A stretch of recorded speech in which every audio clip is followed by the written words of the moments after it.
Tom Campbell here.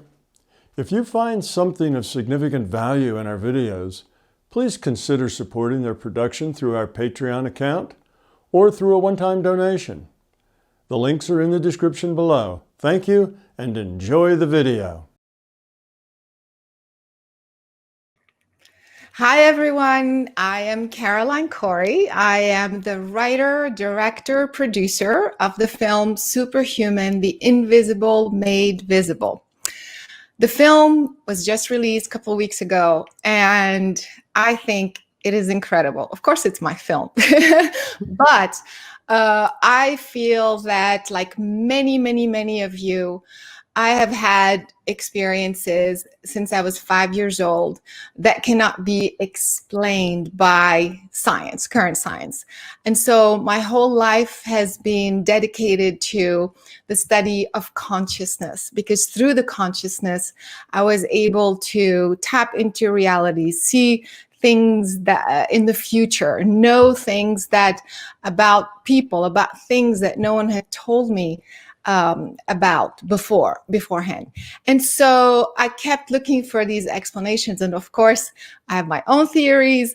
After teaching and lecturing and doing all this work, I started doing experiments with scientists to validate the fact that our thoughts, our consciousness does have an effect on physical reality.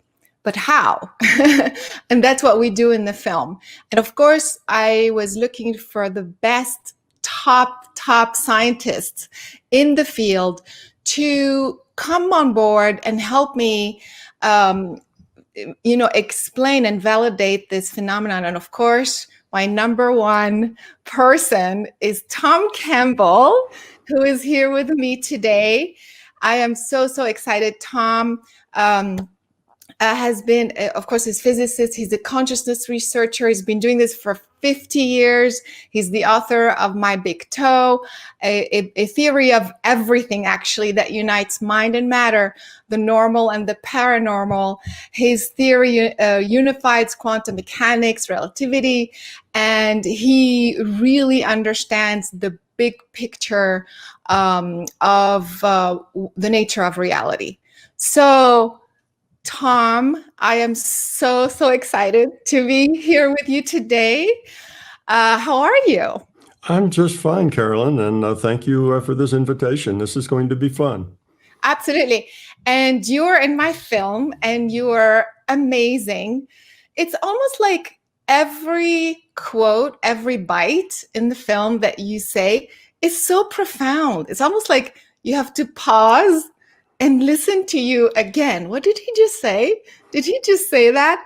It's you're that sort of energy. That's what you emanate, and of course, it comes to you effortlessly because, as you told me, that you've had your own experiences. Mm-hmm. So I would love to hear a little bit about how you've had experiences that are considered paranormal, if you will. How did you get started in this field, and how those experiences shaped your understanding of reality? Okay, well, that goes back a long way. I guess my first paranormal experiences, and I didn't actually think of them as paranormal experiences then, came to me when I was very young. I was maybe 6, 7, years old, and I was out of body, and not just a dream, but I was out floating around in my room and found out that with my intent, I could go through the wall, I could go outside, I could run through the yard, and it was just fun. It was just a 6-year-old at play. So I had those experiences, and that's not unusual. Children about that age, somewhere between 5 and 7, often have experiences like that. And of course, when they explain them to their parents, the parents says, oh, it was just a dream, forget about it. So you kind of go through life and you don't really pay much attention to it. But in hindsight, it was clear that I was doing out-of-body experiences at a very young age. But then it quit, and I didn't do them for a long time until I was in graduate school, decided to learn to meditate because I thought it would help me get by with less sleep. and found out quite by accident that I could debug my software in my mind, letting the printout scroll by in my mind, and those lines that had problems with them would be red and the other ones would be black. So I just scroll through the printout. Oh, there's a red line. Back up. Let's take a look. What line's that? And I found out that it wasn't just entertaining, but it worked. When I went to my program and pulled out those lines, so this is in the old days where lines were boxes of cards, with each card was a line. So in any case, I pulled out those cards, looked at those lines, and sure enough, that error that I saw was the error that was there. And that kind of blew my mind, because now I'm, working on my PhD in graduate school, and this hit me probably about halfway through that process. And suddenly my reality grew, because before that, like most physicists, I thought reality was confined to just those things you could measure. If you couldn't measure it, which means you couldn't operate on it, it's called an operational definition of reality. If you couldn't operate on it, then it either didn't exist or it was irrelevant. It didn't matter anyway.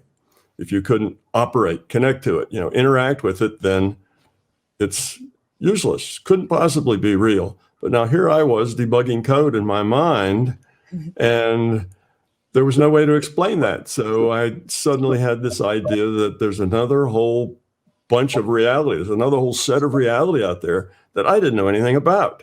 Well, I'm a physicist, and what physicists do is model reality, right? I mean, that's what we're all about. We model reality. So I started off on a mission then to understand this other part, this new reality that I had discovered, and how does it work? What are the limitations? What else can you do with it? And what can't you do with it? How reliable is it? And why? Why does it work the way it works? So that was me probably in middle 20s. Now, by the time I was at the very end of those 20s, I had a job, and my boss gave me Bob Monroe's book. Bob Monroe, I don't know all your people know about Bob, but he wrote books called Journeys Out of the Body, Far Journeys, and Ultimate Journey. Bob had out-of-body experiences. And my boss, of all people, hands me this book and asks me what I think of it. And within a couple of months after that, I was in a car with a bunch of other people going out to Bob Monroe's house to talk to the man himself, because I wanted to know, is this guy just making it up? Is he making it up to sell books or what? So I got to meet him, I got to know him, and he had just built this laboratory for studying consciousness, mainly studying out of body, because he wanted to put it on a scientific map. So I joined him, and I was going to be one of his scientists, and he agreed to teach me to do what he did. So I started, myself and another fellow, we started coming out there like 15, 20 hours a week, spending time in Bob's laboratory studying consciousness. So see, my career in studying consciousness and my career in applying physics both started within a few months of each other. Mm-hmm. And I continued both of those, and still do continue the consciousness research. The physics I've retired from some years back. I'm a retired physicist now.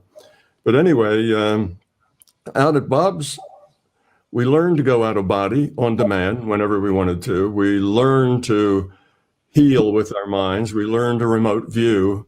We learned to gather data from databases. And we did it all with evidence. It had to be evidential. If it wasn't evidential, then it wasn't worth our time to do it. Because what does that mean? What do you mean evidential? Well, it had to be things you could check.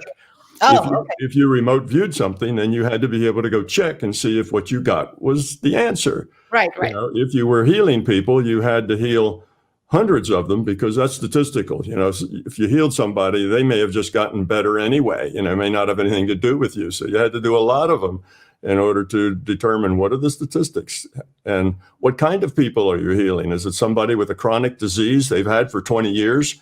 And after you're healing, they suddenly get better? Well, that's more strong evidence than if it's somebody that just has a headache. Right. Headaches come, headaches go. That's not too evidential.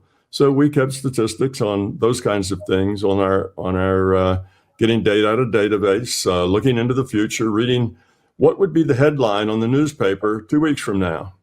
You see, things like that. So they all had to be evidential things, things that you could check later. So after 2 years or so of that, I gave up asking the question, is it real? I knew it was real because I'd done it, hundreds of times. And now the question was, how does it work? And what is it? And why does it work this way? What is consciousness? And what are its limitations? Why do I get some days I'm much better at it than other days? Why is that? So I started to study consciousness and make a model.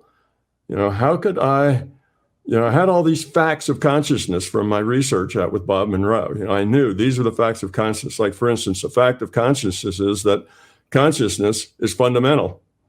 This physical reality has to be a subset of consciousness. That's because you can do things in consciousness that directly affect the physical world. But the reverse doesn't happen. The things you do in the physical world don't directly affect consciousness. They can indirectly affect it, but not directly. So the arrow of causality says that consciousness is fundamental and the physical world is a subset of consciousness. So that's just a fact of consciousness. So I had all these facts of consciousness over on this side and all the facts of physics over on this other side.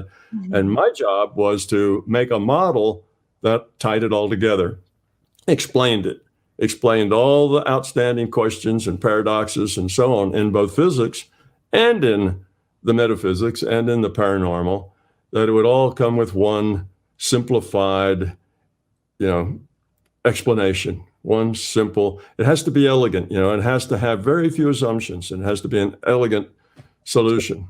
And that's basically what I did then for about 35 years. And then I decided I knew a little something about it. I ought to write it down. So I started writing the books, which made me learn a lot more, because when you put something in writing, you have to be very specific. When it's just in your mind, it can be fuzzy, and you're okay with fuzzy because you sort of know what you mean. But writing forces clarity. Right. So by the time I wrote the books, then my model was it actually was a model of consciousness. And it wasn't but a few years after that I realized that same model explained quantum mechanics. Yes. Why quantum mechanics work that way. Why is it that particles are best described as probability distributions? I mean, we know that's true as a physicist, but I know that's true, but nobody knows why that should be true.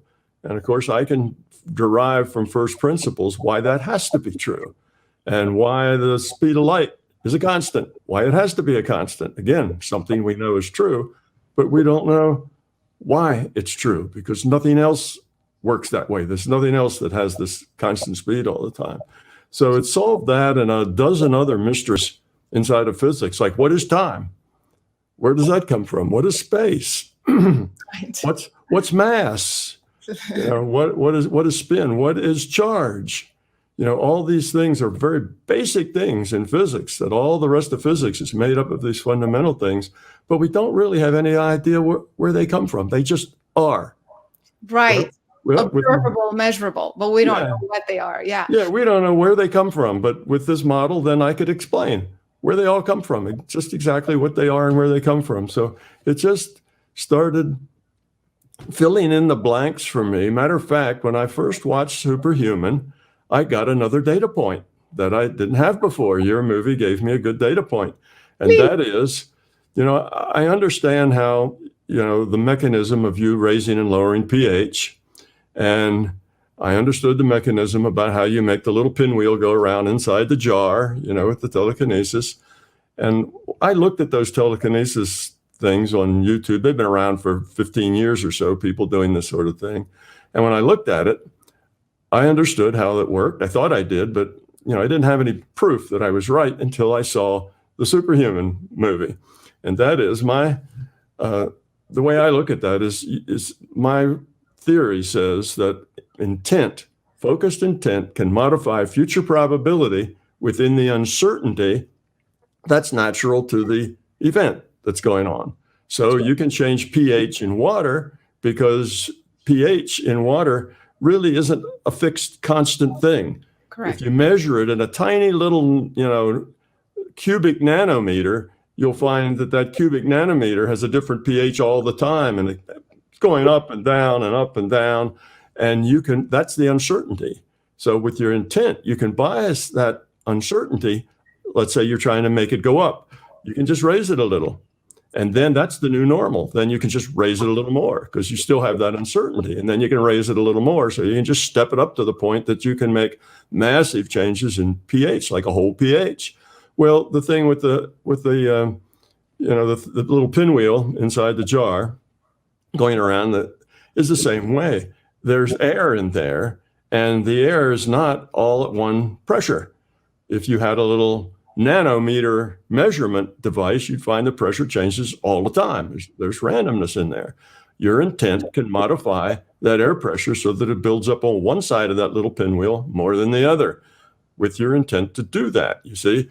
But I was thinking, and this was probably a decade ago, and I thought, but if you pumped all the air out of that jar, you got rid of all the air, it wouldn't work. You wouldn't be able to do it anymore because you now reduce that randomness. Randomness doesn't have much air to work with. I mean, you're never going to get it perfectly evacuated, but the little bit of air in there wouldn't have those kinds of fluctuations point to point because there'd be very little air in there and the fluctuations would be very small. So I might not say you couldn't do it, but it would be extremely hard to do it and probably make it impossible for most people to do that. And on your show, you talked to that gentleman who was doing that, and you mentioned to him, well, could you do that if you evacuated the air out of the jar? Yes. And he said, not only would you get, less effect, you'll get no effect. Yes. There's absolutely no effect. And when he said that, I said, yes, just what I predicted. But we were able to do it though. We were able to, so we still did the telekinesis under vacuum. So that's what we demonstrated in the film. So I gradually built it up in the film. First, we showed it, on its own, then under a glass. And of course, there's heat also that changes. Right. And there's air molecules. But then, light. But then we went to do it under vacuum. So he said it should be technically impossible, but we still did it. And that's what we're trying to resolve. But did you find that it was harder? Yeah, that's my question to you. Yeah. So not only we did it, but I also did it long distance. Sure. Which is crazy. I mean, although distance doesn't mean anything in quantum mechanics, we already know non-locality, but still. So yeah, I would love to answer that question about the difficulty. So what I noticed doing experiments is it depends on the target. So when I would work, for example, with water, like you said, or DNA or something that is more biological, let's say, I would feel that my intent would instantaneously trigger the effect. Like it's almost like as soon as I thought it, it happened. And so I could feel as if it was part of me, and because of that, it responded almost before I had the thought, which is crazy. When I tried to work with a computer, for example, an electronic device, try to make it go up or down or something like that, or an electrical device, it felt like when I focused on it, it felt like I was pushing it. It was a different reaction and a different approach almost. And so in order to have a measurable effect. But when it came to a piece of paper or a physical object, it was completely different. The reaction was, I could feel a resistance. Like, I'm not collaborating with you. I'm not cooperating with you. It's almost like, I can do this on my own. Your intent is too strong. Back off and I will do it. It's very bizarre. Does that even make sense to you? Yes, it does. But I'd like to ask you, how good was your vacuum? Was it a really, really strong Yes. I would say then that, like I said, it's not necessarily impossible, but it's just going to be a lot harder to do that, to manipulate that little bit of air that's left inside there in order to make that go around. And if you could get a perfect vacuum, it may be impossible, but of course, nobody can ever make a perfect vacuum. So there's always going to be a little air to work with. Well, the reason that some things are harder than others is that the amount of uncertainty that's available for you is different. In water and pH, it's really a measure of how many H plus and OH minus molecules there are in the solution. Well, water is breaking down into H plus and OH things and recombining, and you have a lot of things going on in the water. And the uncertainty there is much greater. So you have more room to work with. It's easier to do it. And it works rather quickly. Yes. You're just creating more of those in an event it's a statistical, probabilistic event of how many H pluses are in there. Water can produces that. So it's natural in water. You have H pluses and OHs, and the amounts go up and down.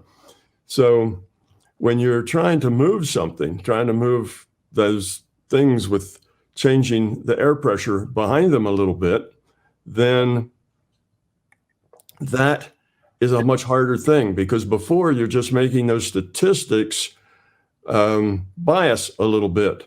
With the pressure behind a pinwheel spinning, you're not just trying to bias the pressure in a direction, you're trying to take that pressure and move it to a particular location. Yes. You see, that's different.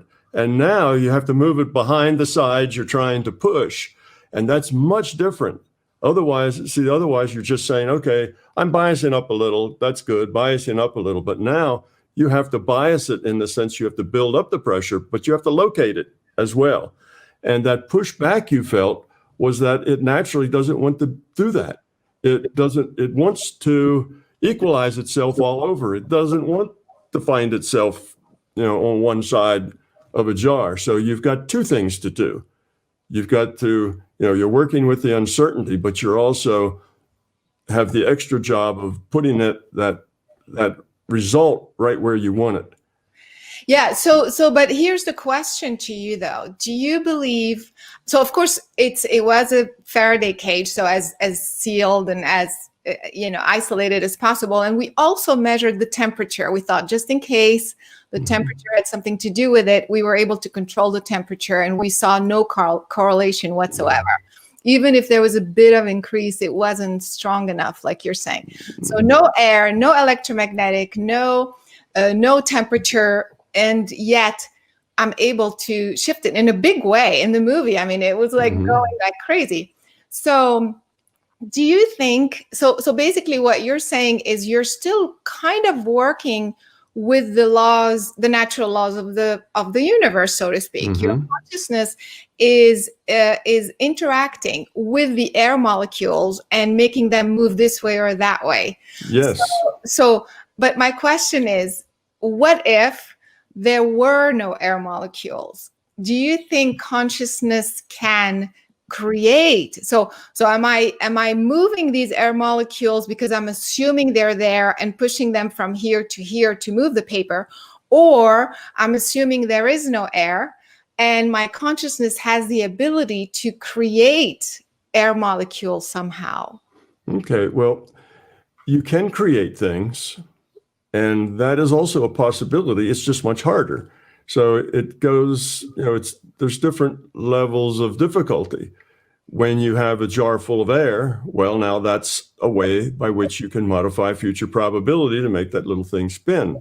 You get rid of most of the air. Now it's a little harder to do because there's not quite so much air there. And actually in another way, it might be a little easier to do, because when you try to actually put it behind one side of the thing to push it, that it would have less, it would be easier for it to stay there a little more. It wouldn't have so much bouncing around, knocking it around as you would have if you had more air there. So in a way, it's a little harder. In a way, it's a little easier. So just making, if you had a total and complete vacuum, you wouldn't be able to change it in that way. Now you'd have to actually change it just by completely relocating the little spinner here and here and here and here as it turns around. You'd have to it basically is, it's not here, now it's over here, now it's over here. So you're just changing where it is. You're taking it, disappearing it from here and reappearing it next and next and next. So in that way, you could create the motion, but now that's a lot harder to do. Well, it's so interesting you said that because we're working with graphs, and Hmm. so one time when I was focusing on it, I could literally see it was exactly what you said. It was pixels that Hmm. were disappearing and reappearing, disappearing, reappearing. And that day, the graph was more like a little like it wasn't a smooth graph, Hmm. but it was more like a little like a little steps. And we thought that's interesting. We've never had that before. And so I told Mike Willicke I was working with, Hmm. I said, it is because I was visualizing that there's no air and I was uncreating and recreating, uncreating and recreating, and each time in a new position. Yes. You So see, I mean, yeah, it's crazy. This is exactly what you just said. yeah. And in a way, you're still working within the uncertainty. It's just now your uncertainty isn't in air pressure. Now your uncertainty is in position. So if Mm. you put this thing in a position, let's say here's your little thing yeah, it's very counterintuitive. I move my right hand and the left hand goes up, right? Yeah, it's kind of hard to use your hands in this, but anyway, there's uncertainty in its position. And you can bias that position such that it basically disappears from here and reappears there, and then disappears from there and reappears here as it rotates. But the uncertainty is smaller now because the Yeah. uncertainty in a position is much smaller. So you're going to have to work harder at it and you're going to have to work longer at it. Whereas the uncertainty, say, in the pressure at any particular place, when the thing's full of air, well, there's more uncertainty there and it's easier for you to work with it. So there's lots of different ways you can accomplish something. And the main difference is going to be how much uncertainty do you have to work with? So you go from air pressure uncertainty to position uncertainty. And yes, you can do it either way. So you're just good at this. So you maybe don't notice so much how much harder it is. But I bet you'd find that fewer and fewer people could do it, say, in a vacuum. Yeah, so I was in the beginning, I was trying it out myself because I didn't know what do I do, especially long distance. I mean, even though it doesn't really make a difference, but it kind of does make a difference in the sense, at least psychologically, you're like, if it's right here, maybe it's my electromagnetic field interacting or, adding and Yeah. enhancing. I'm just saying, but long distance, there's like no way. And so I thought this day, on that day, I was working with time and space. Mm-hmm. I was focusing on, like what you're saying, it's the location. I was focusing on shifting the time and the space that are attached to this piece of paper, that are relevant to this piece of paper. And I kept saying, how long is it going to take me to move it from here to here? And I would get like 20 minutes.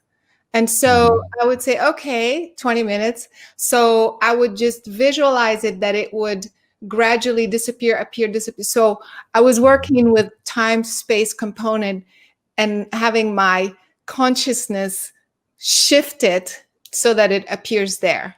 Mm-hmm. Whereas before, it's exactly what you said. I would focus on reinventing or recreating or amplifying whatever air molecules were there. Mm-hmm. So all this to say that there are different ways and different technique. Mm-hmm. But in terms of the nature of consciousness, this tells me that you are literally, can I use the word manipulate? I mean, you're literally manipulating time and space. I mean, and the natural elements of the universe. Do you agree with that? Well, yes, but when you look at it from the viewpoint that this reality that we have here is a rendered reality, it's a virtual reality created in consciousness. It was not programmed, it was just evolved in consciousness. And when you render something, there's always uncertainty. In a computed reality, you have pixel sizes. And you get smaller than a pixel and it's not defined. There's uncertainty as to just where it is. So there's always uncertainty in everything at some level. If there's lots of uncertainty, like the pH of water, because there's OH minuses and H pluses coming and going all the time, well, that's easy. But trying to actually move a position of something, that's harder.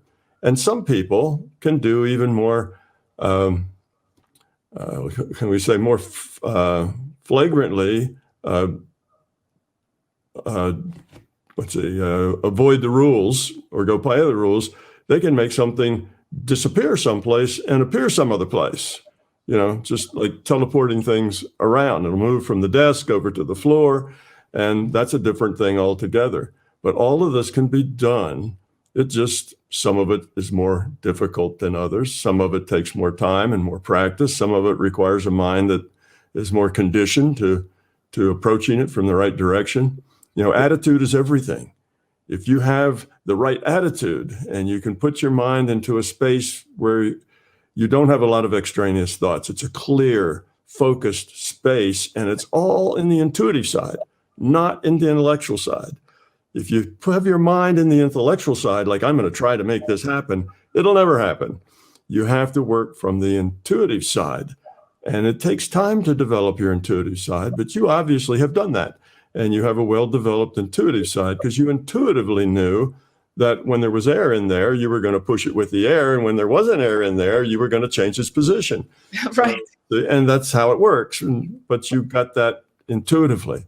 So these things work in intuitive space, but they have effects that are right here in our physical reality. So yes, you are changing things. Your intent modifies future probability. This reality is a probabilistic reality. It's not a hard, fixed thing that we think it is. It's a probabilistic reality. And within that, the uncertainty around those probabilities, you can do all sorts of miracles. So there's the nuance. So yes, because I've been, again, working with this for a very long time. Even when I was a kid, I would see what's on the other side of the wall and I would move it around and things like that. So, but all this to say that you can train yourself, and I'm hoping the film will, because we did bring people who had never done anything before and we taught them how to do it and they were able to do it. So this is, I'm hoping the film will encourage people to not look at me or just a few people who have trained, that's only them. The idea anybody can do this. But I do want to ask you a very important question. Are we actually changing it, or are we, I don't know how to say this exactly, creating the future now? In other words, if in 20 minutes it's going to be here, am I already knowing that it will get there? Or does that make sense? Or for example, when you are debugging the computer program, were you seeing already what you are going to see? Or did your consciousness actually create it? Your consciousness creates it in the sense that your intent modifies the future. See, the future is a probabilistic future. It's not a fixed future. It's probabilistic. It's not a done deal yet. And we have free will, so that future can change based on what we do and the choices we make. But it's not just about us. Rocks roll downhill, it rains sometimes, and all of this has probability associated with it. So you can modify those probabilities. Now, it doesn't mean you can always get what you want, but you can modify things to make some things more probable and other things less probable just with your intent. So in that sense, you're creating a reality that matches your intention. So you're the creator. But see, we're all creators in here in this reality. Like if I want to make sure that the sun is going to shine, next week because I have a picnic scheduled, then I can use my intent to make that happen, to raise the probability of it being sunny that day. But somebody else is planting grass and planting crops, and they want it to rain, so they're using their intent to make it rain. So all of our intents they're all pushing and pulling in different directions, and all of that adds up together. And then what happens as a result of all of that. I want to talk about this because this is huge and how we are all collectively creating. But I want to play a clip from the movie of you speaking, which will kind of lead us to the next conversation. I'm just loving this. I mean, you're just so incredibly eloquent and you make so much sense. It's like, because we know this is real. We have intuition. Stuff happens all the time.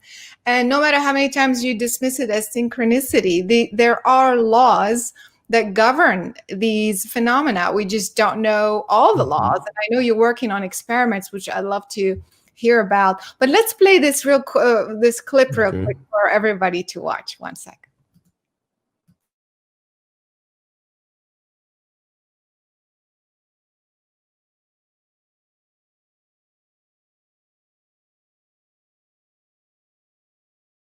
We see physical reality, and we think that we are physical bodies walking around in this physical reality.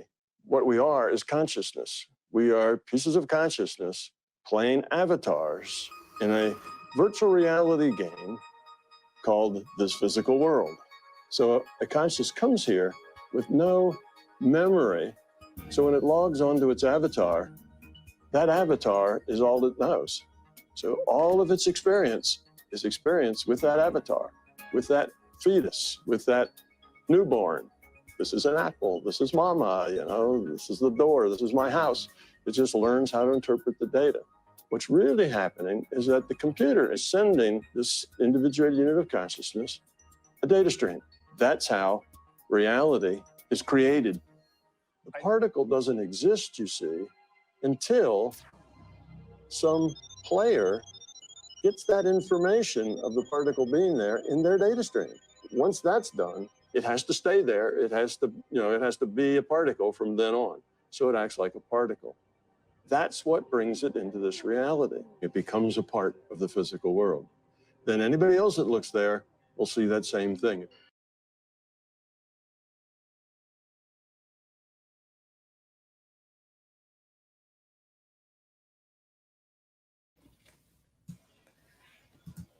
That's exactly what we are talking about, that if we are always creating and changing the probability, then how come certain things are already in existence? In other words, every time we look up to the sky, we see stars. We didn't just invent the stars just now. Every time we go out of our house, we see the same street or whatever. We didn't just create it. So how do you explain that? Well, it's really easy to explain, but it's hard for some people to get their arms, their mental hands around it. You talk about things are created in your mind, and you get the idea that, well, what if everybody in this small town just all went to sleep at the same time? Then does that mean, the courthouse would disappear, all the trees and the rocks and everything would disappear while they're asleep, and then they'd come back? No. The trees and the courthouse and the rocks were never there in the first place. You see, it's not that they exist and then they don't. That's a person trying to make a physical reality in their mind. They never existed. They only exist in the minds of the players.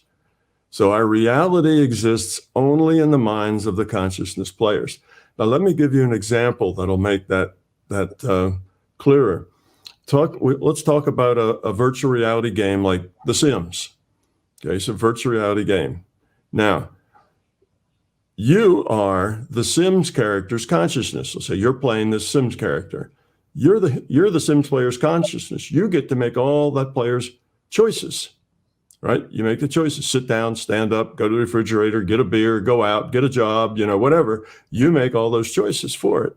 Okay. You're that Sim character's consciousness. The Sims character is just a virtual character. It doesn't exist on its own. It's just calculated in a computer someplace, put on a screen for you to look at because it helps you visualize your choices and what your choices are doing. Okay. So what about that Sims game? Where is that Sims game? Does it exist someplace? That Sims map with all those houses and swimming pools and bars and cars, where is it? It doesn't exist. It only exists in the minds of the players. See, and only when something happens, see, players get data. The computer, the server of Sims, sends you, your computer, data. That computer turns it into little dots of light, pixels of light, and you, the consciousness, look at all those little dots of light and say, oh, that's a tree, that's a refrigerator, you know, that's my friend Joe. And you do all that interpretation from these little points of light because you've learned how to do that as an infant. Okay, so you actually receiving data, you interpret the data, and then you send information back to the computer. Oh, I'd like to stand up and, you know, walk over to the refrigerator. So you send that, then the computer takes that, shows your figure standing up and walking over to the refrigerator. So it's just a data exchange between you and the computer. There is no Sims reality. And until the computer sends you information that says, oh, that's a rock, that's a river, you know, that's a car, then the car isn't there. The car never was there. The car doesn't exist, has never existed, along with the rocks and the refrigerators and all the rest of it, only exists in the minds of the players. And until the computer sends some data to you, then there is no reality. So here, all these people in the little village are all asleep. What happens to the trees and the rocks? Well, they never were there. The reality is just in the minds of the players. And their bodies are like the Sims character. Their bodies are just some graphical arts, if you like, to let the consciousness know what's going on. So if you think of it with that parallel, then that tends to make sense. We are consciousness. We're not physical bodies. And we have an avatar, and we're making all the choices for that avatar. So it's just like any other virtual reality video game. But we have to stop thinking of ourselves as flesh and blood, you know, bodies. And we have to think of ourselves as consciousness. And this whole reality is a virtual reality. It's a consciousness evolution trainer. And that's who we really are, consciousness. We're immortal. When that avatar dies, we don't die. When your Sims character dies or gets run over by a bus or something, you know, you may go, oh, darn, now I'm gonna have to start over with another character, or maybe you can resurrect that character, however the game is made, but it doesn't affect the consciousness any. So we see ourselves as consciousness, not as bodies, and a whole lot of things will become clear. Yeah, but what you're saying though, so it's in my mind that there is, it's trees outside and houses and the street and my car is parked outside. But if we're all seeing the same thing, so what you're saying is that a data stream is coming to all of us collectively. Yeah. And we're all experiencing the same thing. That's why when we all look at the sky, we all see the same star, we all see the moon or what have you. Yes, that is correct. It's a multiplayer game, just like The Sims. In The Sims, you're sitting there and some other character who's sitting in the same room with you gets up and they go to the refrigerator and they pick up a beer and walk over and hand it to you. But how does it become common like that? Like how come I get to see the refrigerator as white and with two doors, and then they see the exact same thing? Why wouldn't they see it as, black with one door? Because once the data comes into the reality, then it has to stay in the reality. It doesn't change. So once you see something, once that data, so when the computer sends you a data of a white refrigerator, it's got to send that same white refrigerator to everybody, whoever walks in that house, whether they're there at the time or not. In other words, that then has become a part of this virtual reality. And it can't just change around because that would make the virtual reality crazy. It'd be like, being in one of those fun houses, the mirrors that make you, skinny and fat and different things. Life would be too difficult to work if things kept changing. So the rule is that once something comes into the reality, it stays that way in the reality. And here's an example. Take a a physicist who's looks at outer space with a big telescope, and he's looking at a piece of space that's never been seen before, something new, better Right. telescope. So he's looking at something brand new. He looks at it. There may be 1,000 different things that could be there. And of course, it'd have to be something that wasn't too unusual, something that fit in with the other kind of things around it. But there's 1,000 different things that could be there. A random draw is taken from the probability distribution of the possibilities, and that's what he sees. Now, once he sees it and his camera takes a picture of it, anybody else looks there, they'll have to see the same thing because the system now has that noted. It was seen. This was what, even though it was one of 1,000 things, and it just picked this one, from now on, that's it. That's there. And anybody else looks at any other time, that's there. Unless all that information in the system gets lost. Let's say the guy who took the picture, there's an earthquake and his telescope and he and the picture and everything gets swallowed up. So it's not available anymore. Now, another physicist with a similar kind of telescope, he looks there. It doesn't have to be the same thing that guy saw because that information's no longer in the reality. That information came to the reality, left the reality. Now that second physicist will have a random draw from a probability distribution of the possibilities, and that's what he sees. And from now on, everybody will see that, and it may not be the same thing. You see, so once information comes, as long as that information is here, and everybody in this little village knows where the courthouse is, and the trees, and the rocks, and the stream, and the river 10 miles away, everybody knows that. So that's the way it is always going to be for everyone because it's a shared reality. It's a multiplayer game. And the computer does that just to keep things consistent.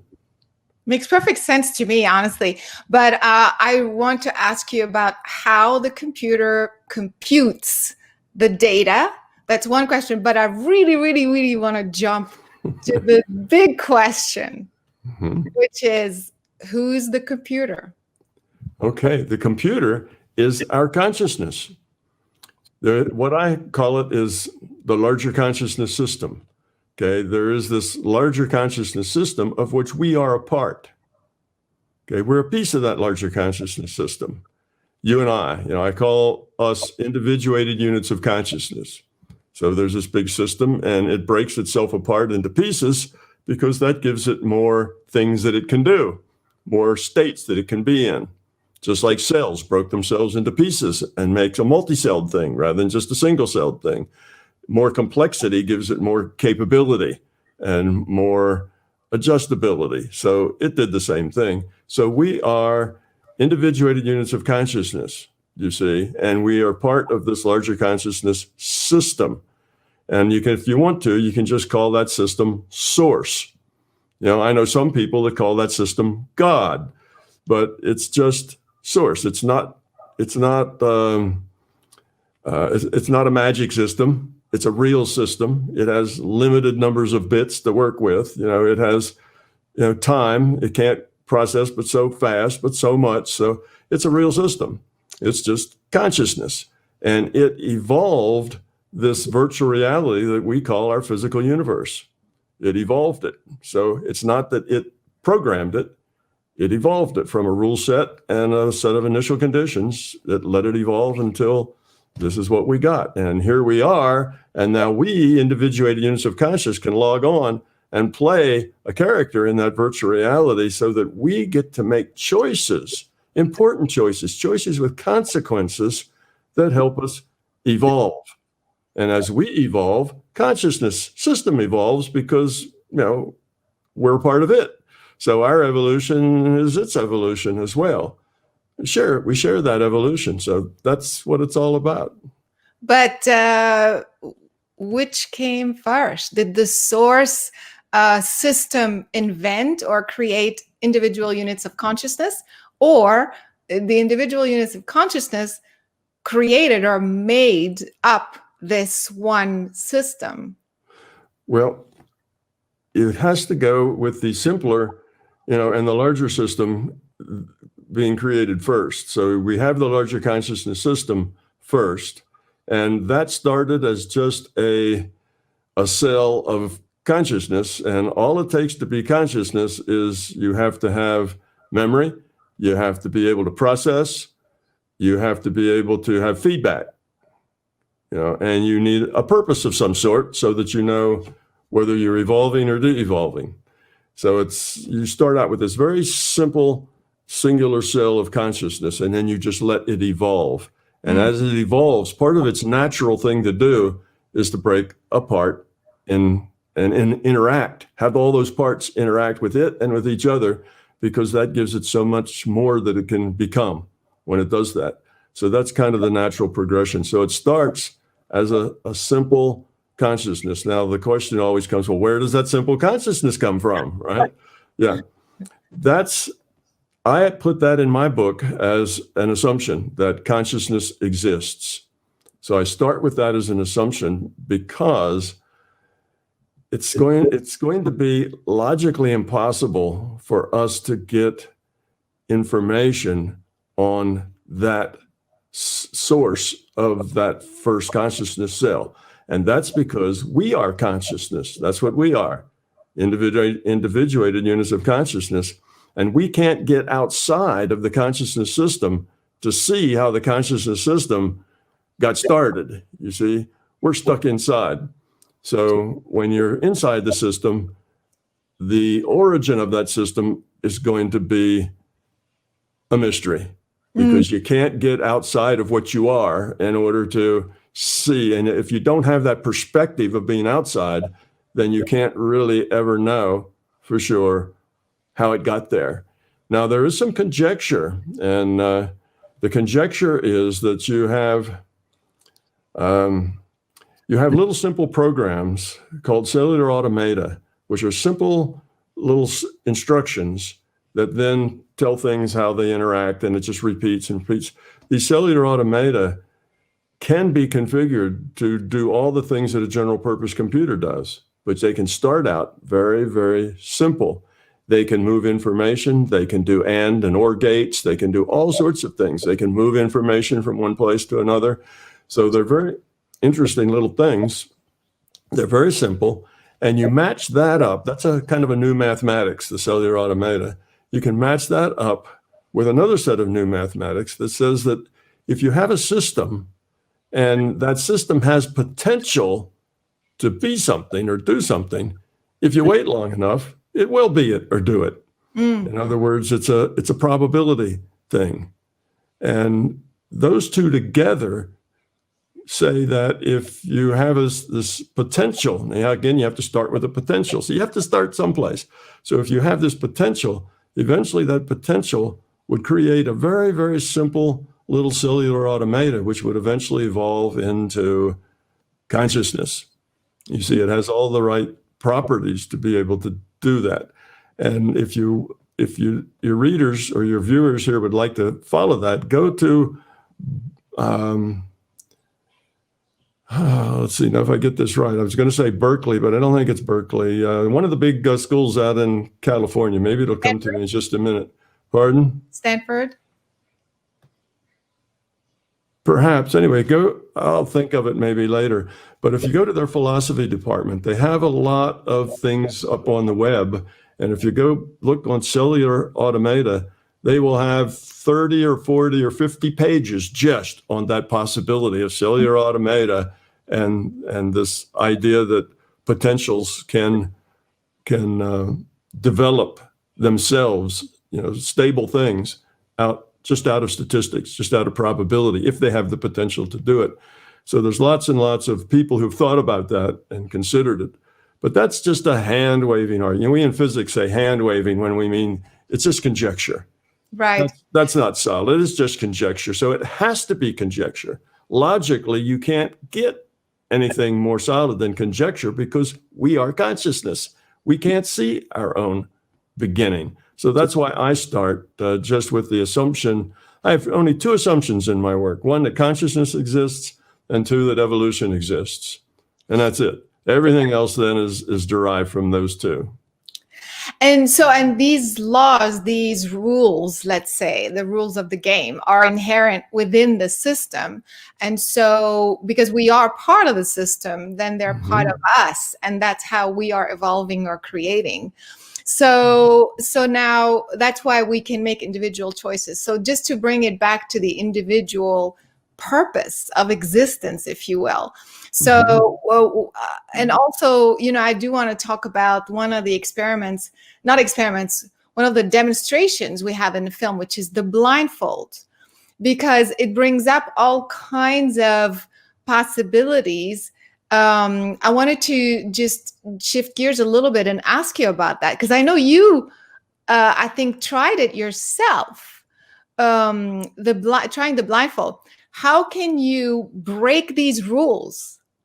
And because normally we see with light, we need light to see the physical world. If there's no light, then you shouldn't see. So how is your consciousness able to break these rules of the system? Okay. It can, you are consciousness, remember, not a physical body. As consciousness, you have access to all the information and things that are in consciousness, in the consciousness system. You're not limited to just the physical, your consciousness. So there are databases out there. I call them databases. It's a collection of information that are necessary for the system to render this virtual reality game we call our physical reality. So in order to do that efficiently, it needs to develop these databases. So it has databases, and that information, there's a probable future. Remember we talked about we modifying future probability?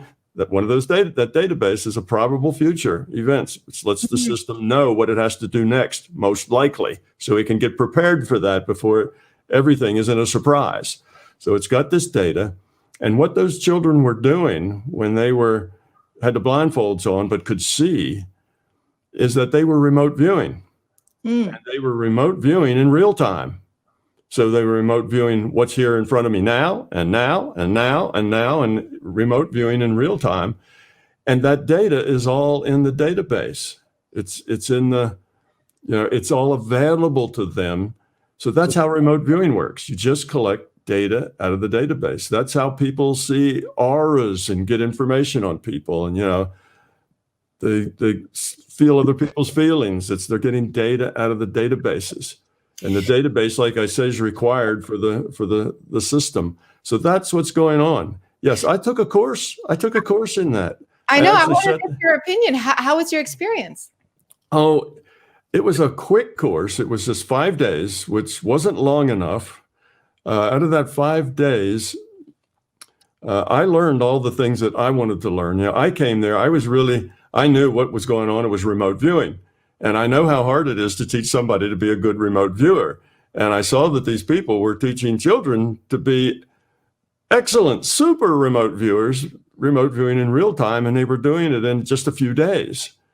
And of course, if you are less than 11 years old, older, somewhere between 5 and 11, you can learn if you're 11, maybe it takes you a few weeks, but if you're 5 or 6, you can learn in a few hours. It doesn't take long to learn how to do this. So I wanted to know, how are they teaching people to remote view in real time in a week, or kids, in hours?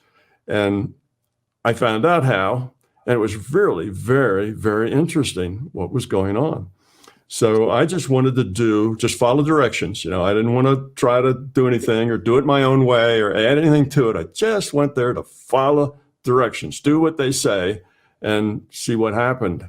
And I did. And, it was interesting, very interesting. So it took me about 3/4 of the way through the course before I got it, what was going on. And very interesting thing is they had these masks that you just showed around, and I had mine and I had it pulled real tight so no light could get in. And the instructor came around and said, well, you need to loosen that up a little bit. I said, but if I do, light will get in. And she said, that's okay. We need a little bit of light to get in. And I'm going, here's the cheat, right? We're really going to get light in there. And anyway, what I found out is that by the end of the course, about half of, this is all adults now, no children. All of the about half of the adults were able to read with their masks on, read without eyes.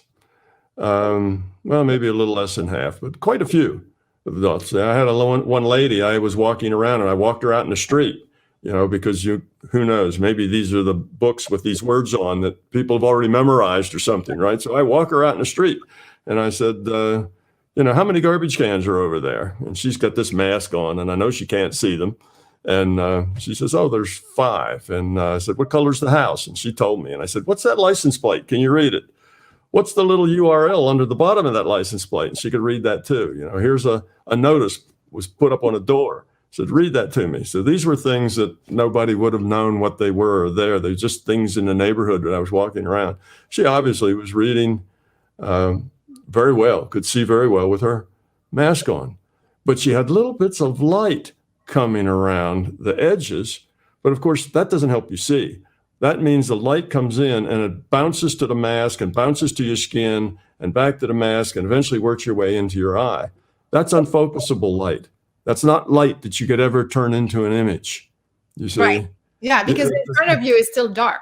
Yeah. Well, it's not only in front of you is dark, but the little bit of light you see is not direct from anything. Exactly. In other words, you can't see the wall behind you now.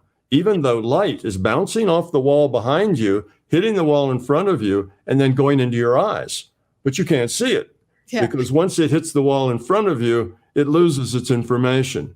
Once it hits something else, you have to have the light going directly from the object to your eyes for you to see it. It can't bounce anyplace in between. Well, this little bit of light that gets in there wiggles its way through the mask, and it's totally useless at being able to see anything. But it let her believe that she was cheating.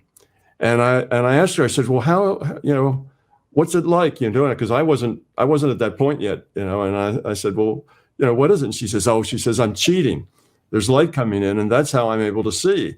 Well, I've had this mask on for days, and I know you cannot see through that mask. And yes, I know there's lights coming in the back, but that's all irrelevant because I'm a physicist, and I know that little bit of light will never resolve into a picture of anything, much less reading a license plate, on a car in front of you. So, but she was convinced that she was cheating, which is why she was able to do it, which is why they had to let the mask a little loose so that people could justify the fact that they were doing it. This is why 5- and 6-year-olds can do it in a few hours, and adults take a much longer time. All the adults that were in our group that were techies, engineers, scientists, math people, all the techies had problems and didn't do very well. They had the problems because, you see, they were applying their intellect to the problem, for one, which is an issue, but they had a belief at a deep level below their conscious mind that this is impossible. You can't see if there's no light. You can't do it. And if you believe you can't do it, then you can't do it. Exactly. So a 5-year-old, they don't have a beliefs like that. Just put a mask on. You tell me I can read. Oh yeah, there it is. They can read because they don't have this big belief problem. Now this lady and everybody, by the time we were done, everybody in the class who was reading, and we helped each other. So I worked with all the various people. They worked with me. All the people who were able to read and to see with their mask on all claimed that they were cheating. But what it was is they were not technical enough to know that they couldn't be cheating. Right. That little light that came in was irrelevant, had nothing to do, could not possibly form an image. Right. It was impossible for them to cheat. But if they thought that they were cheating, that opened up the possibility that they could do it. And let them do it. And that kind of came toward the end, and I got it. And I said, that's what's going on. That's why adults can't do it. It's because they believe they can't. And you give them some way that they can intellectually get around and justify it, then suddenly they can do it. But like I say, I walked with this lady on my arm, and she didn't need to hold onto my arm. She could see just about as well as I could. But I walked her around on my arm. And I had just days of wearing that mask, and I knew exactly the kind of light that would come in around that mask. And if you were actually going to see something, that mask would have been way up here or way down here or way around there. I mean, it had to be obviously moved before you could actually see anything. Yeah. And then, yeah, go ahead. sorry. Yeah. So we just taught a class online because, with the situation right now, we can't do it live, and for kids. And after 2 sessions, they were able to read and do puzzles and everything else. So absolutely, the kids just do it. They don't question, but adults are like, wait. So they do need to justify, because actually when I wear the mask and it's very tight and there's no light, and then some light starts to come through, especially peripheral, on the peripheral side, the first thing that comes to mind, wait, is it leaking? Am I cheating? Is it off? Because your logical brain is saying it's impossible. But in the movie, as you saw, we showed all kinds of people from all around the world, young kids, adults from Russia, Romania, the UK, all over, also in Utah. And they all actually teach the technique slightly differently. In fact, the people in Utah teach it very differently. It's based, and they also train the people with the eyes closed, like shut closed with tape. And the mask on top of it. So it's absolutely insane. And they're able to completely navigate. And so also in the movie, because I was trying to bring as much science and credibility, we introduced that scientific team, who actually measured the amount of light inside the mask. And it was 0. Yeah. Well, even if there's a little light there, if it doesn't carry an image, it doesn't help. Now, here was an example. We had a blind guy come in the course. This is a blind guy who had taken the course and learned how to see. Well, he was blind. And he comes to, we talk about justification. So I asked him, I said, well, how do you do that? And he says, oh, I feel it. I can feel it in my fingertips. So what he did is somebody picked a book up. They had a bookshelf back there. Somebody randomly picks up a book, and it was a children's picture book. And they give it to the guy, and the guy opens it up. And he starts to put his fingers on it. And as he moves his fingers, you see, he can read and he can say, oh, here's a giraffe. And down here is this and that. And it's yellow. And he's telling us the colors and what's on the book. And then he turns the book around to show us the pages. And he couldn't do it unless he touched it. You see, with his fingers. He says he sees it with his fingers. That was just his justification. That was his own tool. He could have seen it without his fingers. His fingers had nothing to do with it. But in his own mind, he justified it as he was seeing it, through his fingertips. Right. And, so people justify it in all sorts of ways. But if they don't have any justification for it, generally they can't do it. So exactly. So I think it's basically what you're saying. It's about the belief, because you're justifying with your belief. Well, I can't do it completely this way, but if I touch it that way, then I can do it, even though it doesn't make sense. So, but all this to say, and I hope that that's what I accomplished in the film, is to demonstrate that with your ability to change your mind or find a justification or a belief system, you can even see completely blindfolded. You can change the pH in water. You can. Sure. And so, do you agree? Oh, absolutely. Everybody has the potential to do these things. Yes. We, in our culture, we value the left brain, the logical processing side of our brain. And we develop that since starting in kindergarten. We start memorizing things, memorize the alphabet, memorize numbers, learn how to do math. And we develop and develop and develop that logical side, that left hemisphere.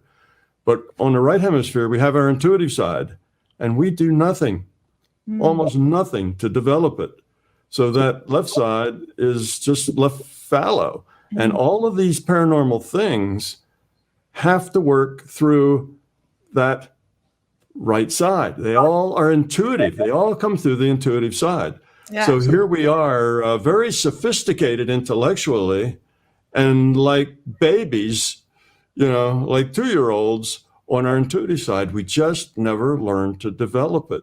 But the astounding thing is that if you do develop it, that intuitive side becomes just as accurate, just as repeatable, just as reliable as the intellectual side.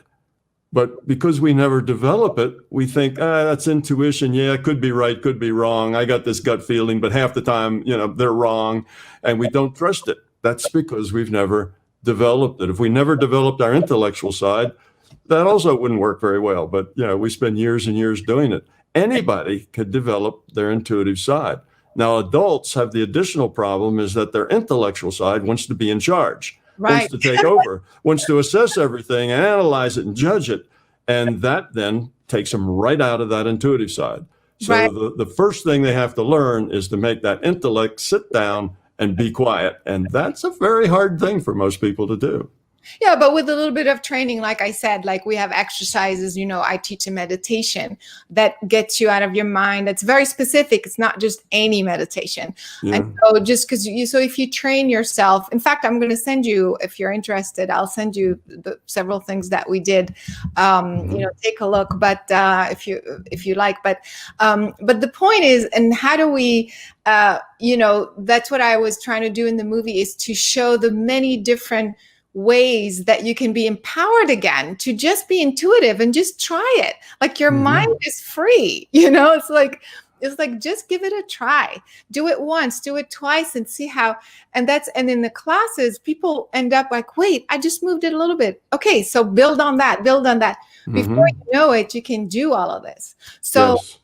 But at the end of the day, this tells us that we have an effect on our physical body and our physical reality. We have a measurable effect. That is the point. So if we were to use that, those demonstrations, those experiments, and the theories that this is real, and apply it to today's problem, okay? Here we are. We say, how did we get into this mess? And of course, individual units of consciousness are thinking the probability or the possibility of a virus is nothing new. So it was already part of the system of the probability.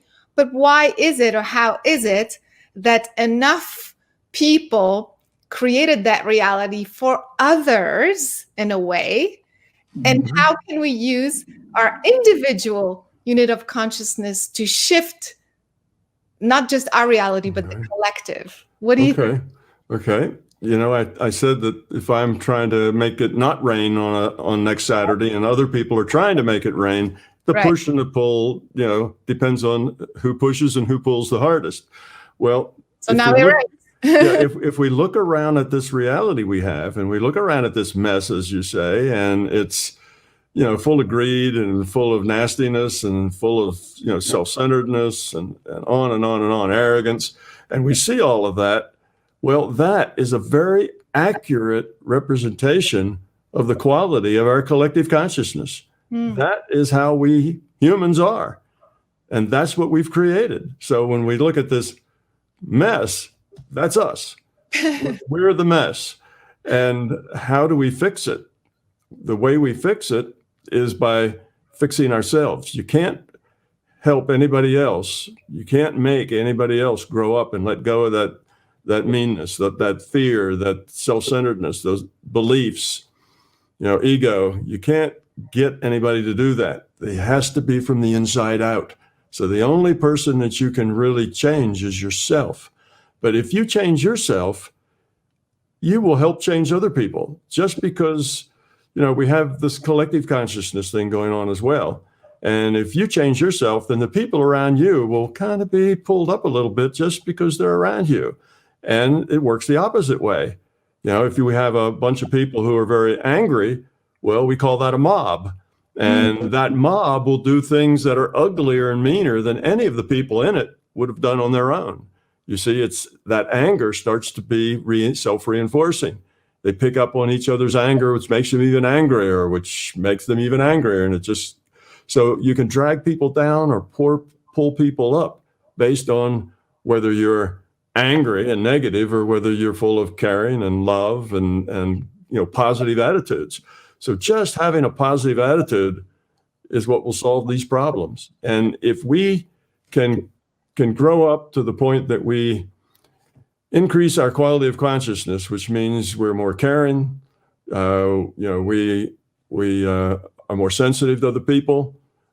It's about other, not just about us. We get rid of our beliefs. We get rid of our ego, our self-centeredness. Then all the institutions, the politics, the corporations, all the institutions out there will straighten themselves up because they're just a reflection of us. And as us changes, they will change automatically. So a bad political system or a bad economic system is a symptom, not a cause. The cause is the low quality of consciousness among the people. That's the cause. So when we change, everything else will change. We've got this idea of work on the not on the cause, but on the symptom. And that's not helpful. Yeah, I agree with that. But I always get asked that question. So I'm curious what you think of it. Is it possible? It sounds that the majority of the people have created this reality. More of the people wanted it to rain and less people wanted it for the sun to come out. So we get that. But do you think that then it takes a kind of, is it a number issue? Do we need more people thinking we want the sun to shine, we want the virus to go away in order for it to go away? Or is it the strength of the consciousness projecting the intent? In other words, you could have 3 people versus 7 billion, but if those 3 people can override or not, because their focused intent is more powerful. Does that make sense to you? Absolutely. Which is it, do you think? It's both. Okay. If they both work together. For instance, let's say we have 10 people and they're all about the same strength at healing. Right. Okay? So if you have one person, tries to heal somebody, then they'll put that one strength into doing that. If all 10 work together on it, then you'll have 10 times the effect. In other words, it's additive. But besides being additive, which means more numbers, also each individual can be more or less effective. And so each individual can be more or less powerful in what they contribute. So an individual who's very powerful may contribute more than 100 people who are not powerful at all. Okay. So it works both ways. So the way you get to be more powerful is you need to develop that intuitive side. You need to be able to get your consciousness such that it's not random. You don't have all these thoughts going through it. You have to be able to settle your mind and hold that in a still space. That's what you learn to do when you meditate, right? You learn to keep your mind in that still, calm space. You have to have an intent that is very clear. You have to have a focus that is very strong. And you get that strength by actually caring about what you're doing. In other words, if you just sit there and say, okay, thing, twirl around, nothing's going to happen. You have to really want it to twirl around. In other words, you have to put oomph in it. You have to put power in it by your intention to be that way. Same if you're healing. If you just are casual going through the motions of the healing, you won't be very powerful. But if you really care about that person, you really want to heal them because you care about them, you'll be a lot more powerful. So people can be more or less powerful depending on how well they can, I hate to use the word control, but how well they can control their minds. Master. So they're not, master. Yeah, how well they can master their own consciousness. Because most of us our energy is just going like this all over the place, right? So you have to bring all that down and focus it on a point to just what you want done. And if you can do that, then you will be more powerful. If you can't do that, then you're not so powerful. So it's both. People can be more or less powerful, but more people are additive. Yeah, absolutely. I totally agree with that. And by the way, we have, I want to talk to you about so many things. I want to monopolize your time because you're so fascinating the way you answer the question. I want to talk to you about divinity. I want to talk to you spirituality. I want to talk to you all kinds, but there's so much time, I'm so happy that you're here. And I want to see if we can answer a couple questions for the folks so we don't take up too much time. So Michael, who's here with me and with Tom is actually looking at all your comments and all your questions on Facebook and everywhere else. Do we have any questions for Tom or myself right now? Yes, I'm sure we have lots of questions. I just didn't want to interrupt you because it's such a fascinating conversation. Yeah, go ahead, Tom, Michael. Exactly. And, fortunately, Tom answered a few of them along the way that were some really profound answers to the questions. We have fans watching all around the world, not only on Caroline's Facebook page, on YouTube. We have a watch party going on Tom's My Big Pro website. His amazing team of assistants is getting the word out there, so I've been putting links in the chat. I just wanted to say real quickly, Caroline, you nailed it. It was at Stanford's website for the cellular automated data. That's also in the links in the chat if everyone wants to watch that later. Good. This question's for Tom, and bear with me, I need to get back to the correct Facebook page. And I'm going to combine two of them because I think it will work. Could consciousness be auto or self-created? In other words, can the computer also be a player? That's a question about, can a computer ever become conscious? And the answer to that is yes, of course, a computer can become conscious. But that is not to say that a computer will become just like a human being. You see, but they can become conscious. To become conscious, you have to be able to make free will choices, which means the computer cannot just be run by algorithms. If this, then that. If the computer is just following instructions, it will never be conscious. But we have ways of making neural networks, and neural networks, if we make particularly an array of neural networks that make up a larger neural network, made up of smaller neural networks, then we can end up with a computer that has free will choice. In other words, it just looks at the choice and it has free will to pick A or B or C, if those are three possibilities. And it picks them for its own reasons. And the other thing it has to have is it has to have a purpose. So it knows how to pick a choice. Why pick A rather than B or C? Well, you have to have a purpose. What's your goal? Will A get you to your goal better, or will C? So purpose gives you direction. So you have to have that. So a computer can have that. Now, let's say we have a computer and we somehow get it to have that free will with this network of neural nets, and it becomes conscious. It's going to become conscious within the confines of its self. It's limited by its avatar. The avatar is actually the physical machine. It's the chips and the memory and the thing that makes up the computer. That's its body.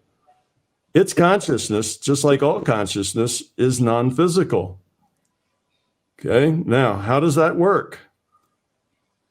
How that works is when this computer has the ability to serve as an avatar for some individuated unit of consciousness, an individuated unit of consciousness will log on and play that computer as its avatar.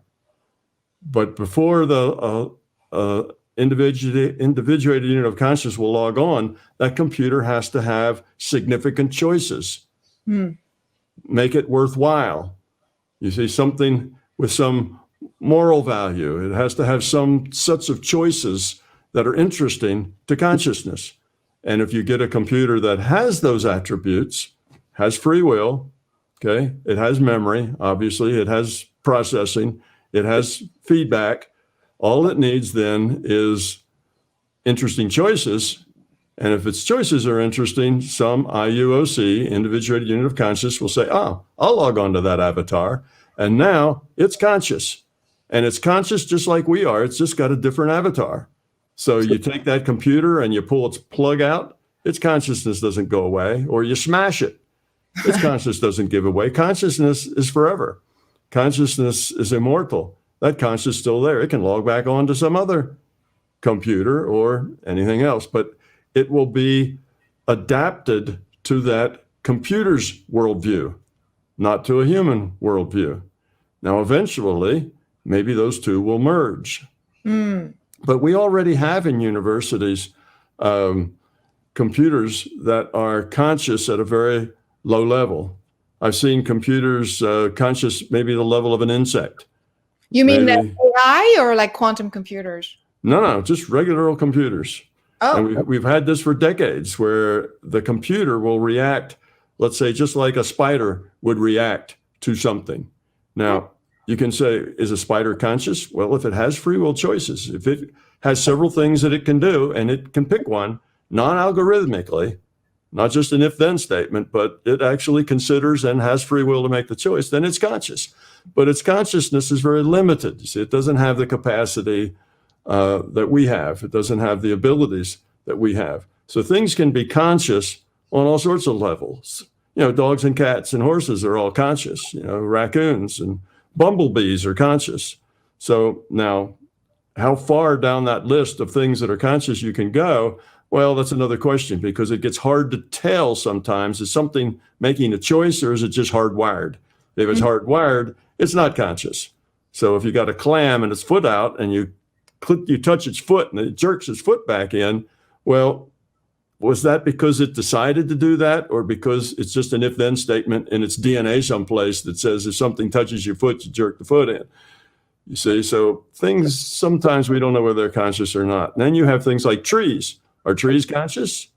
Well, trees seem to be aware, but I don't know that they actually have free will choices. So until that can be demonstrated, then they're just aware. But now we know about the roots and the fungi and the chemicals that we know a whole lot about that, but whether that's algorithmic or not, I don't think we're sure yet. We haven't yet seen signs that show us that they are definitely free will choices. They may just be hardwired in the DNA, but maybe, we don't know. You know, we may find out that they are conscious. right. So anything conscious, you know, has a IUOC playing it. So it plays a bumblebee, you know, or maybe a whole hive, or maybe 100 hives of bumblebees. You know, you have somewhere there's an IUOC playing those entities at that level. So all IUOCs are not like human. Some of them are like bumblebees. So fascinating.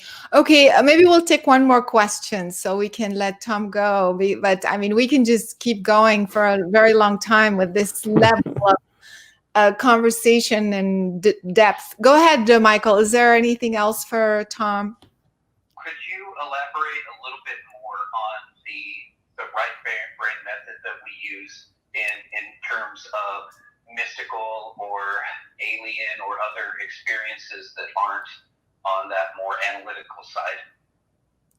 You mean how to shift from right brain to left brain, or what exactly is the question? No, just how would we explain the experiences that we have if someone has a paranormal or a ghost or a UFO type experience or a fairy type experience, something that's outside of the normal realm of consciousness? Right. Okay. And what is the question exactly? Did you understand? Yeah, I think I got enough of it to give an answer. You know, Okay. when we experience something that is very unusual, all experience is you receiving a data stream. Okay, the computer sends you a data stream, and you interpret that data to be an experience, and that experience then is your reality. So your interpretation of the data you get is your reality. Now, the computer could send two different people the same data and get two different interpretations. So you'd have, you know, each person would have a little different reality. All of us walk around in our own reality. So it's a virtual reality. A virtual reality is information-based. So if you see a little green man with pointy ears standing at the foot of your bed in the morning when you wake up, that's because that's the way you've interpreted the data that the system is sending to you. Now, it can send you data for multiple reasons. One, you know, it's an interactive multiplayer game. There is some little green man with pointy ears, you know, who's interacting with you. Or the computer may just send you that image just to help waken you up and let you know that reality is a lot stranger and more magnificent than just this stuff, you know, that it's a bigger world than just this stuff. And it does that a lot just to wake people up. It gives them very unusual things to see, because then they start looking on the internet. Oh, you know, green guys, at the foot of beds. Anybody else had that experience? And pretty soon they become seekers, quote unquote. And then they start growing up and they start evolving the quality of their consciousness. So the system will often send strange data to people if the system thinks they're ready to wake up, become seekers, and then grow up. So that's often what's going on. And it could be 10 people all standing at the same place when the flying saucer comes over, and all 10 of them will see it. That just means that all 10 of them got a data stream, and they all 10 will interpret it in their own way. And they will all agree that, yep, there was a flying saucer there. We saw it. It stopped, it landed, then it took off again. So yeah, that's so interesting, because then I wonder also how many people get influenced by other people, reading about other people's experience, and then the next time they would see a green little guy. Exactly. Yeah.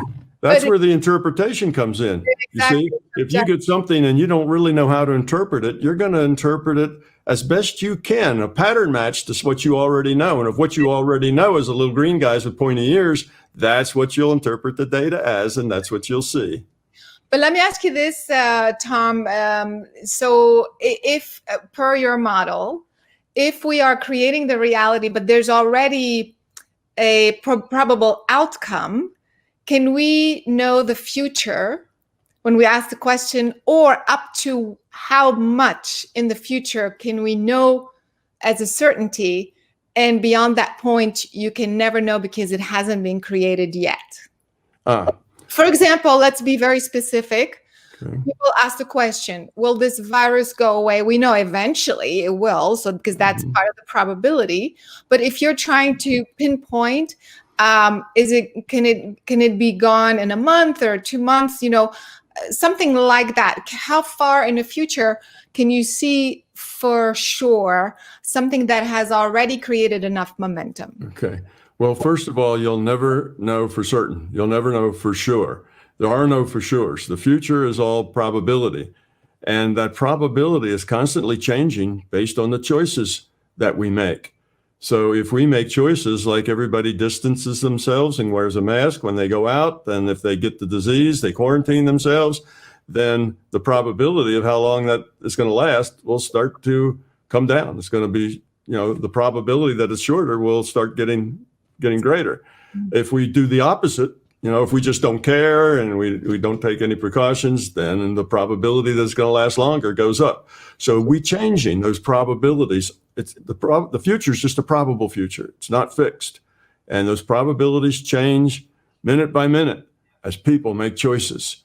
So it's a collective, all of us, it's the collective, all the choices that we make. That's what we get. Now you can look at it right now and say, okay, given the way everything has happened right to now, what's the probability? Is it going to last for another year or another 5 years? And you can get that answer. But that's just the way the probability is now. Tomorrow, that's going to be different. And then the next day it's going to be different again. So you can get it, yes, now, but it's not for certain because we're all making free will choices, and that changes everything. Yeah, which again brings to the conclusion that everything that you put out, every choice that you make, even though you think you may be insignificant, you're still part of the system. You're still part of the collective. So every choice that you are making is making a difference. And that's what, again, I demonstrated in the film the entire time. Your mind, your focus on a target does have a measurable effect. So if there's one takeaway at the end of this incredible conversation, is to bring it back to you. And no matter what the collective is doing, whatever the system is throwing at you, it never takes away from your ability to decide as free will how the information that you want to put out in the system. So I'm hoping that's what the people will take away, not just from this conversation, but from the movie as well. So, okay, well, let's go ahead and wrap this up. Tom, I just love everything about you and everything you're doing. And by the way, because we've been working for all kinds of doing all these experiments and doing all these techniques, and with many people actually. If you need like any sort of if you want to test with people, because I know you're doing your own experiments, let me know. Maybe we can do something like that as well to test, is this a repeatable experiment, and how we can do that. But is there something you'd like to say today before we wrap this up? Well, I guess one other thing that I've been involved in lately that is probably worth mentioning, and that is, as I said before, that I could derive quantum mechanics and make it a rational science, not a weird science, but just a logical science like any other science. And when I do that, I come up with a solution to what physicists call the measurement problem. Why is it you need an observer? Why does the observer change how that double slit experiment works? And my idea about that is different than the idea that present day quantum mechanics has. So it's a different idea. So I explain it, and my explanation actually supports and describes what was called, it was the first understanding of how quantum mechanics worked. I'll get that in just a second. The observer paradox. Yeah, it was the Denmark. What's the city in Denmark? Copenhagen. The Copenhagen. Oh, right. Called the Copenhagen interpretation. It really wasn't an interpretation at all. It was what the scientists got together at Copenhagen. Here's what we did, and here were our results. It wasn't an interpretation. It was an explanation of the results. And my theory explains the Copenhagen theory. In other words, it explains the Copenhagen results that they got. Meanwhile, our physics has strayed from that. They've kind of let go of that Copenhagen idea, and they've done it some other way. They explain the results some other way. So I've come up with some quantum mechanics experiments that will say, does it work this way or does it work that way? The way my theory says that it should work and the way present physics says it should work. And I've got those ongoing in a lab in Southern California at Pomona, the California Polytech at Pomona. Right. And we're going to find out, hopefully, in some months as those experiments get done. So, yes, this is real science. It's not just hand-waving science, and it's not just coming up with big ideas that, aren't proven or not proven, but it turns out that we've got physics going on now in the lab, just straight physics, has nothing to do with mind or intentions, just straight physics problems. And it will show up either my theory's got it right or their theory's got it right. So either way, I'm going to learn something. So I'm really anxious to see how that works. So that's something that your more technical listeners might find interesting. Absolutely. And I wrote a paper. I published a paper on it in a physics journal, I don't know, a year or so ago, and that's available too. Yeah, absolutely. I want to know everything you're doing. And there's a lot of folks and scientists and people who are very technical who are following this and interested to know. But are you saying that you are changing the results of the double slit experiment? Not changing, but you're bringing a new interpretation to that experiment? Actually, I'm explaining an old interpretation. The Copenhagen interpretation, like I say, it wasn't an interpretation, it was just results. Right. And now, because those results said that this cannot be a materialistic reality, and that didn't go down very well with the scientists, so they have figured out a way that they can still have their materialistic reality. I see. By denying what the Copenhagen results were. And my theory, my theory basically backs up the Copenhagen results. Yeah. So now we're going to see whether they actually do the experiment and see which one's right. So that's kind of where it's going. So this year definitely we'll have something on that, and if it does, then that will show that physics today, traditional physics, has gone off on a wrong tangent. They are misinterpreting things. Their quantum physics is not correct. And that will be a big deal in science if that turns out that way. Well, it will be groundbreaking. I mean, Yes. how close are you? Like, do you think within this year? I mean, that's Yes. Well, I think within this year. Yeah, we have a contract with Cal Poly Tech that lasts through December, and I think before then we'll have some results. I am so excited. I would love, so I'm sure you will be sharing it, but I would love for you to also come back when you have time and speak with us even more about that experiment and everything else that you're doing. And Well, anybody like to know something about it, it's under cusack.org. I stood up an organization, CUSAC, Center for the Unification of Science and Consciousness. okay, great. And I got money from crowdfunding, and that's what's paying for these scientists to do the work. And anybody wants to go to cusack.org, they can find out all about it right there. And we're going to put the link in the description and in the comments for everybody to see and know where to go to follow you, to follow your research. I can't wait to hear about that. So, all right, guys. So I am so grateful for your time today. We already just put it in the chat, and we'll put it in the description. And also, again, just to wrap this up, Tom is in the film. It was so much fun filming with you also. So if you want to watch him in the film as well, go to superhumanfilm.com. And once again, I just want to thank you and thank everybody for being here with us. And I hope to see you again. I hope to do this again at some point in the future. Well, sure. It's been a lot of fun, Caroline, and appreciate the opportunity to chat with you. The shoot was fun. The whole thing everything's fun. You know, life is just fun. And I'm having a good time. So let's do it again. If the audience would like to hear more, then we'll do it again. Absolutely. We definitely want to hear more. This audience is all about this. How does it work? How do we work? How is it all connected? And so we definitely want to have you back. So we'll be in touch. And thank you so much, especially if you've made progress on your experiments. I definitely want to know. We want to put it out there whenever you're ready. Okay? Okay. All right, my dear. Thanks so much. And thanks, everybody, for joining. And I hope to see you again next time. Thank you so much. Tom Campbell here. INMBT Events. Hope you liked this video. We now have well over 1,000 hours of free video on this user-friendly, ad-free YouTube channel. Though these videos are free to our viewers, they represent many thousands of hours in production and editing, and many thousands of dollars invested in video and audio equipment, along with the required computers and software to store and process the raw video into finished products.